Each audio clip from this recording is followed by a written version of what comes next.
What I want to talk about today is a type of communication. So I was going to say what I want to talk about is communication, but it's a certain type of communication that I want to cover. And this is to entice someone to give you the answer that you want. Mm-hmm.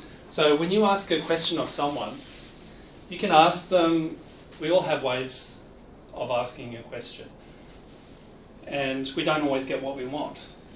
So I want to cover some points that will help you to improve your chances of getting the result you want from that person. If it's a question and you want the yes answer, I'm going to cover some points that will help you to get that yes answer.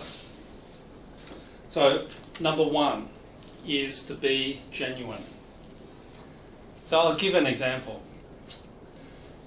Hi John, how's it going? We haven't met up for ages. It'll be great to meet up and to have coffee together and to catch up. By the way, I'm on this online forum and it would be great if you could vote for me so I can win the competition.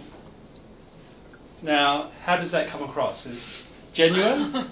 Insincere. Yeah. Insincere, yes, that's right. So what would be a better way of going about this sort of question? Be genuine. Ask straight up what it is that you want. So what do you want? You want John to vote for you. So it's, hi John, I'm on this online voting competition. It would be great if you could vote for me. By the way, look, we haven't met for a long time. Why don't we meet up for coffee and we'll get together and we'll take it from there. Much better. Okay, that comes across as being genuine because you're not trying to butter them up. It's not like I'll get through all the warm fuzzy stuff and then just tack on the end what I really want, which is your overlying motivation for contacting John in the first place. And it's so obvious to people. So don't butter people up. Be genuine. That's point number one. Point number two. Require as little decision making as possible. So when you're asking a question of someone, you don't want to get complicated. You don't want the person to have to make a complicated decision. So what this means is don't give them a lot of options. If you want John to help you move because you're moving, then say, John, can you help me move on this date? That's it. What a lot of people would do is give options, dates, times, what's good for you? What's the best time for you? What's going to suit in with your schedule? Because the moment you do that, you're offering all these other options. And it's interesting because they say the more effort that someone takes to come up to go through all the options, it depletes their energy of willpower.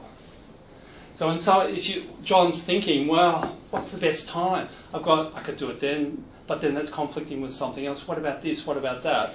It's depleting his energy and therefore the decision as well. So he's more likely to say no to a request like that. Has someone ever said to you, what sort of ice cream do you want? Chocolate or vanilla? It's a pretty easy question, right? Mm. Yeah. What if I took you to Messina? Yeah. And I said, well, what do you want? Quick, tell me. We're quick. What do you want? Do you want coffee flavour, watermelon, banana, apricot? Yeah.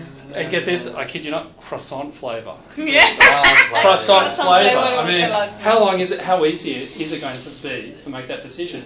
No. I went with Saw here, and she took about 5 minutes to make an order. Yeah. Is there a Messina nearby? Darlinghurst Road. And Darlinghurst, yeah. And this next point number 3, this one's quite weird, and I would never have thought of this. Ask what you want just after lunch. Our glucose levels play a huge role in our decision-making process. Mm-hmm. So much so, I'll explain. So much so that a study found that judges looking at parole will parole prisoners 60% if it's just after a meal. And that decreases during the day afterwards till only 20% if it's just before a meal. because the glucose level in the judge was lower just before the meal. They're hanging out for the meal. So it went down from 60 to 20%. Now, that's a huge difference. And it's actually quite frightening when you look at how much difference blood glucose can make. So, if you want the yes answer, ask after lunch. After dinner, the person may be more tired. So it's after lunch. Just after lunch. The other thing is point number 4. Don't talk so much. When you're asking someone for something, say what you want. Try to boil it down into a few simple sentences and then say it. Give them space to answer. Don't assume that because there's no answer straight away that it's a no. Allow the space, let them think about it, let them digest it. See, a lot of people will jump in and start saying, try to overqualify, try to justify, try to sell it more and more and more. And what that's doing is just, it's complicating it for them. And it's giving them maybe more options as well. And we just talked about that before. Make it simple as possible. Look, in the end, you can't force someone to do something that they don't want. But I think we can help to increase our chances at getting the type of response we want from someone. So those 4 points, just to recap: be genuine, require as little decision making as possible, ask for what you want just after lunch, and don't talk so much. Follow these 4 points and hopefully you will get more of what you want. Thank you.